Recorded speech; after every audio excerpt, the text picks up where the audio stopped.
Welcome back. We are now in segment 6.7, and in this segment we'll be discussing about share application money. So far we have another liabilities, right?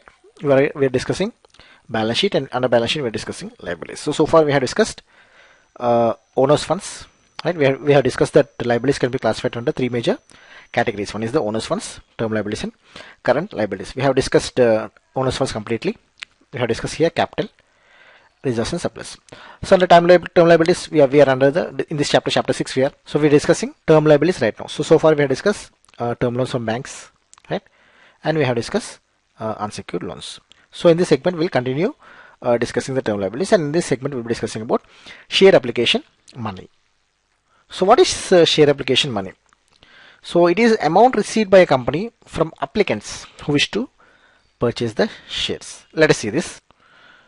So I'm not sure how many of you are familiar with this term share. So the constitution of any organization, the companies which will be dealing, the units which will be dealing in your banking will be of various types. It could be a proprietorship firm, right? It could be a partnership firm. It could be a company, right? When we speak of company, it can be either a private limited company or a public limited company. These are the constitutions, right? We call what are these? We call them constitution. The constitution of a unit can be any of these four. In partnership and proprietorship firms, there is no concept of shares, right? So whereas in case of company, either a private limited company or a public limited company, there will be a concept called share. Let us see what a share is. So share is basically a ownership. It's a share provides a ownership to the shareholder, right? The person who holds the share is known as a shareholder. The share provides a ownership to the shareholder. So let us assume that we are starting a new company, and this is a very big company, right? And we need a lot of funds. Say for example, we need 100 crores, right? We don't want to go to banks. We don't want to approach banks because our company has some very good goodwill, right? Maybe prior to this we are in some other business and we already have a very good reputation. We want to cash on that reputation. So let us not go to bank. So we will pump in some 40 crores of our own funds. We have, the promoters already have 40 crores, and the remaining 60 crores, what we go to the public, right? We'll go to the public, that is the share market, and we are going to issue what is known as a public issue. So what a public issue is it be calling for subscription from the public to the 60 crores. What the public issue says is, it will go to the public and say, please contribute money totaling 60 crores, and this will be very small. Usually it will be very small amount, like one share can be a face value. This is a term called face value.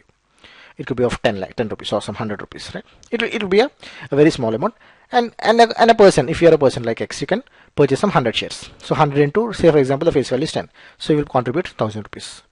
So if you give 1000 rupees, you'll be allotted 100 shares, right? If you want some 1000 shares, then you'll be paying some 10,000, then you'll be allotted 1000 shares. So the various people will be purchasing various quantities of shares, and ultimately the 60 crores will be raised. So once the 60 crores is raised, the people who have contributed the 60 crores, they'll be the shareholders, right?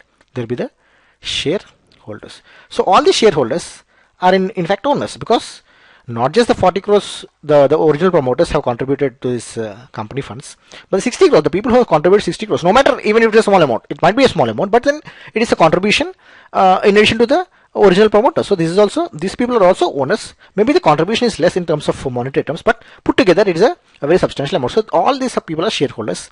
Shareholders are owners. In a way, they are owners. So they'll be entitled to a share in the profits in the company. So they'll be given what is known as dividend out of the profits that the company makes, because once you get the 100 crores, the promoters will be running the business, and then they'll be earning some profits. So out of these profits, the profits will be distributed to the owners. The owners means not just the promoters but also the shareholders. So they'll be getting what is known as the dividend. So this is the basic concept of shares. You need not get into very deep into this.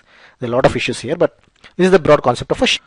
The company goes for a public issue, right? It has called some shares. So 60 crores, please contribute. The company has gone public and requesting contribution to the public. There will be various applicants who will be seeking a share, right?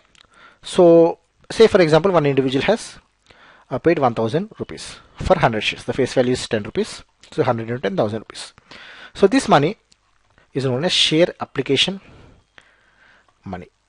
Share application money means the shares, please note that here the shares are not yet allotted. So this person has not yet become the owner of the company. He is not yet owner because the shares are not yet allotted. So he has paid 1,000. Some other person has paid 10,000. So the various people, and actually if you put together, a total of 100 crores has come in. Right? This is usually possible. What we are saying is the issue was oversubscribed. So while we require only 60 crores, right? The company has obtained 100 crores. So the issue was oversubscribed. So the company obviously has to return the 40 crores. Since the issue is only for 60 crores, even though it reaches 100 crores, it can't say we'll keep this 100 crores. It has to return the 40 crores.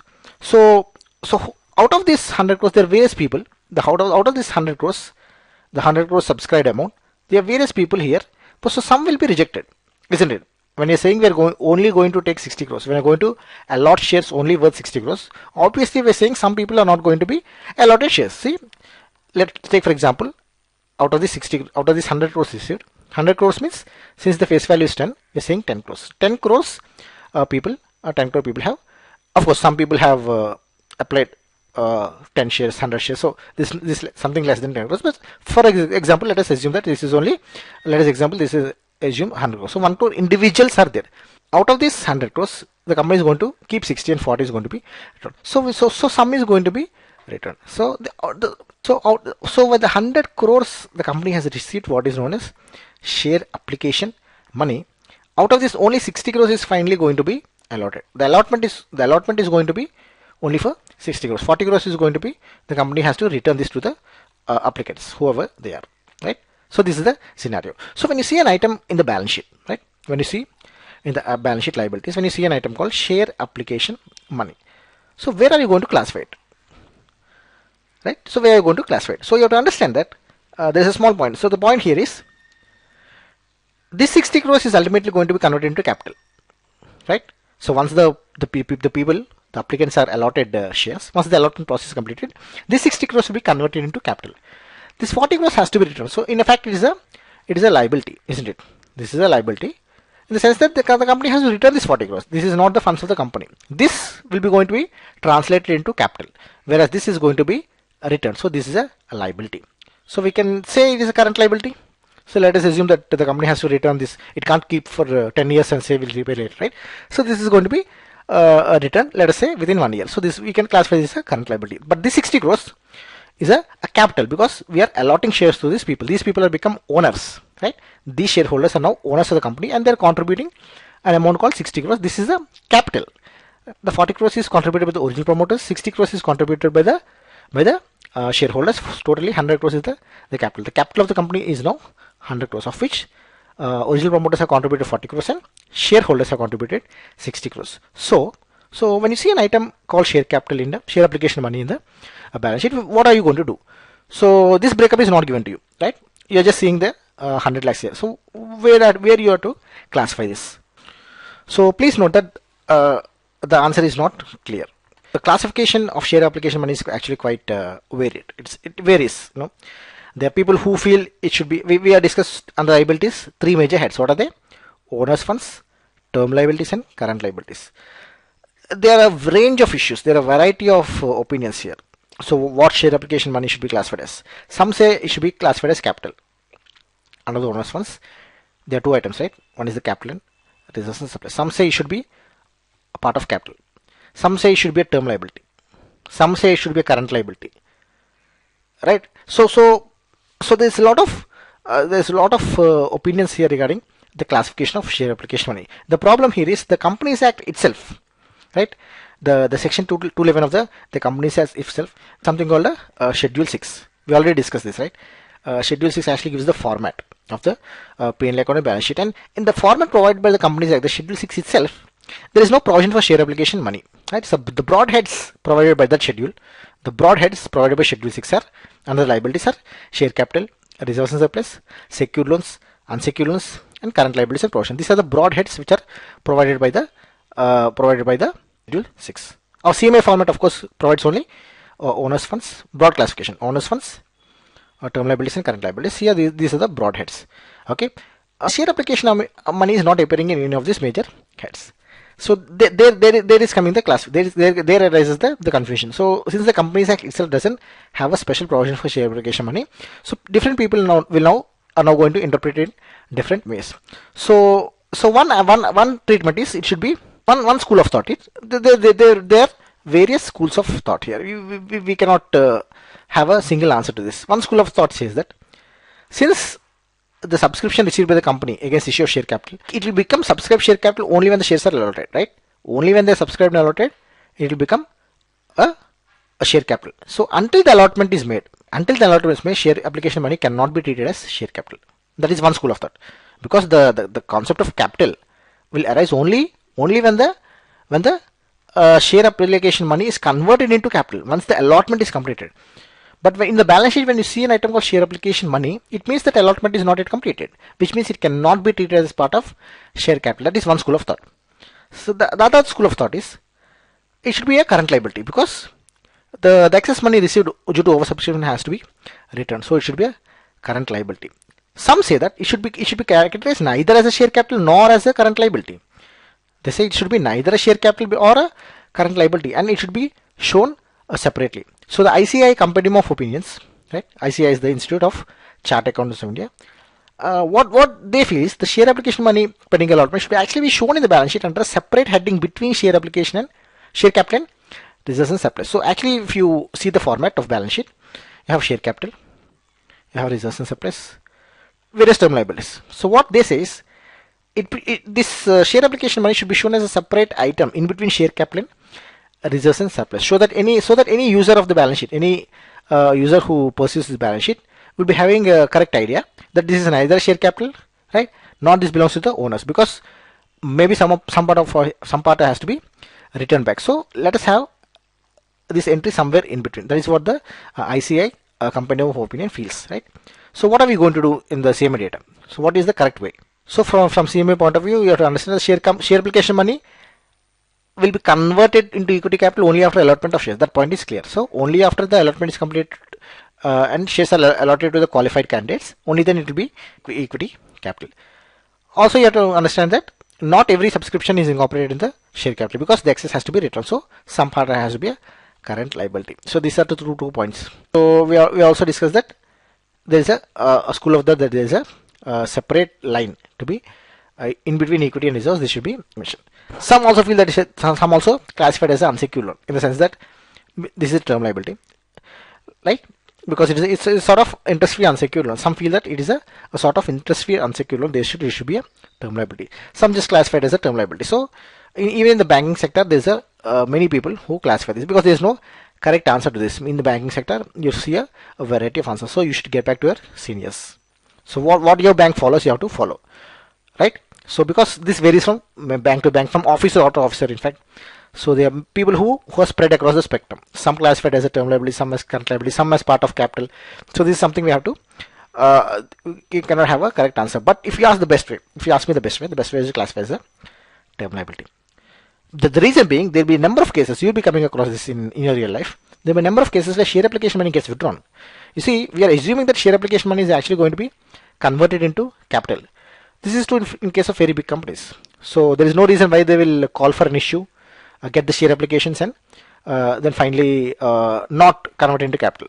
So if a company really needs a fund and has gone for public issue, the share application money will be converted into capital. But if we see small companies, I'm speaking of small companies like private limited companies, very small companies. These are not listed companies, right?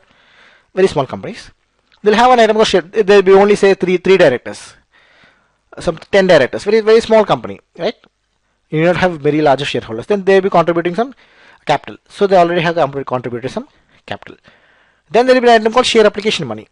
So you feel that the share capital is, for example, 10 lakhs, right? The share capital is 3 lakhs. So you feel so as on this March date, 31/3/2013, so share application 3 lakhs. So you will be under the impression that by the next year, 31/3/2014, this will be converted into a capital. So let us take it as a part of capital. So you feel that as on this date, this should be a part of capital. So capital should be 10 plus 3, 13. You feel that. But actually, if you see by the next year, you will be surprised to see that this will be still 10 lakhs. Either this 3 lakhs will still stay there, or this will disappear. This in fact is very common in case of small companies. In case of small companies, you will see the share application money is not something that is converted into capital.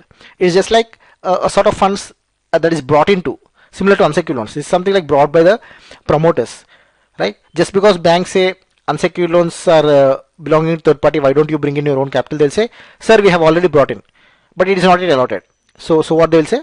So if there is a banker, if the company has come for sanction of some loan, some term loan, so the banker has analyzed the balance sheet and then they'll say your capital is only 10 lakhs. It is very low, sir. Since for the facilities which you are availing, you are already having a CC limit of some 50 lakhs. You already have a term loan of 25 lakhs. Now you are asking for a fresh term loan of some 25 lakhs again.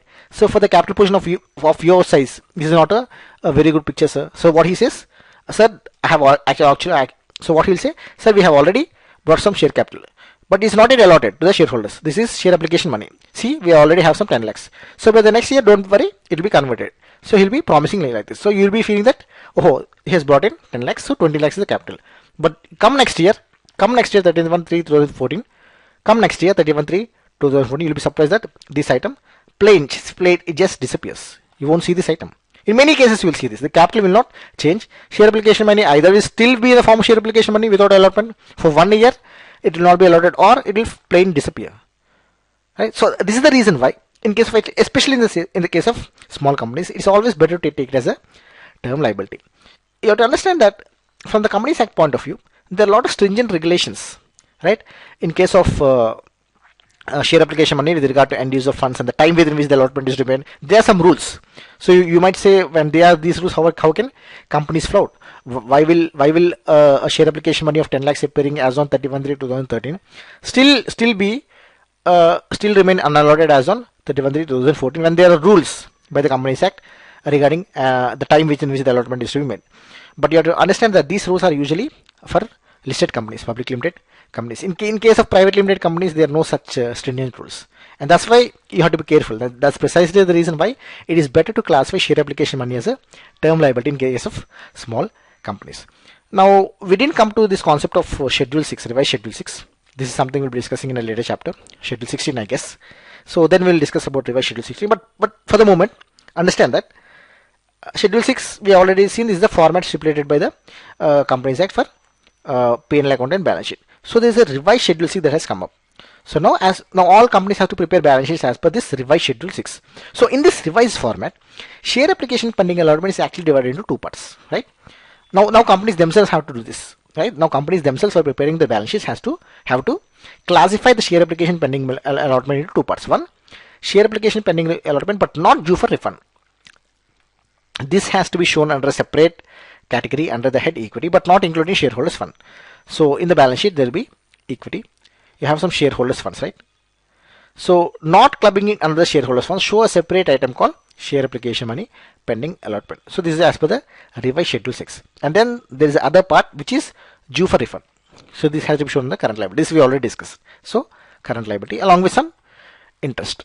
That's the interest accrued thereon. You have to show it as a current liability. This is as per the revised Schedule 6. So from now on, most of the balance sheets which you encounter will be the share application money will be split into these two categories. But as far as this is just the presentation, right? This is only the presentation. But the actual CMA classification is something you have to take a call. You have to decide what is the CMA classification. So I suggest you just get back to your seniors, right? In your bank, you have the chief managers and AGMs, right? You have a number of officers dealing in credit. So just get in touch with them, see how your bank treats share application money. Some banks will be taking it as a part of capital. So once we take it as a part of capital, it obviously is going to improve the net worth, which we said will be affecting a number of things like exposure of the company, right?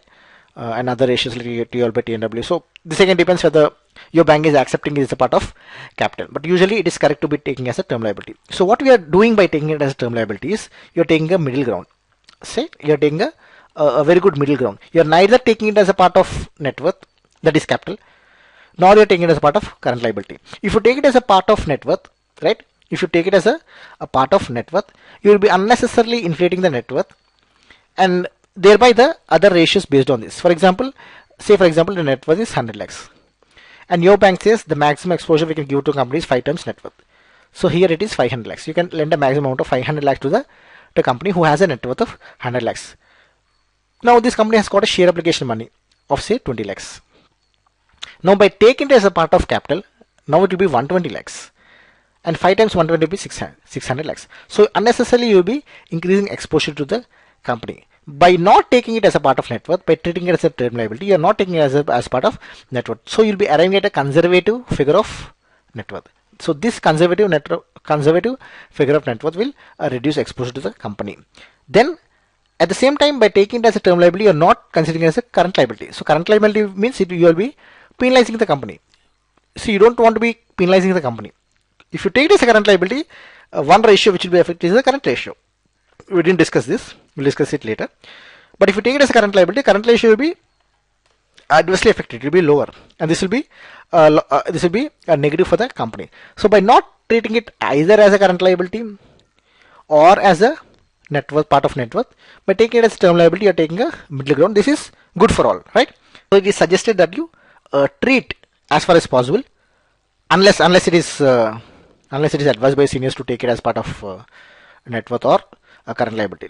Please check with them. This is a very small portion. Not many will do this. Usually you have to consider whether it's a part of shareholders funds or a term liability. So in the absence of any instruction, better to take it as a term liability, right? So this we come to the end of the segment. And in the next segment, we'll be continuing our discussion of the other term liabilities, the other items which you can come across under the broad heading of term liabilities, right? So far we have discussed bank loans, right? So far we have discussed bank loans from banks, right? We have discussed unsecured loans, we have discussed share application money. There will be some other items which we'll discuss in the next segment under the broad category of other term liabilities. We will not discuss individual items, we'll just club them under a single heading called other term liabilities. Finally, we have something called deferred tax liability. This will devote a separate segment. So this is also term liability. We will not club this deferred tax liability under other term liabilities. We will have a separate discussion, a separate segment. But in the next segment, the coming segment, we will discuss any leftover items, all miscellaneous items that will come under the other term liabilities, right? We'll clubbing them under a single segment, right? So see you then.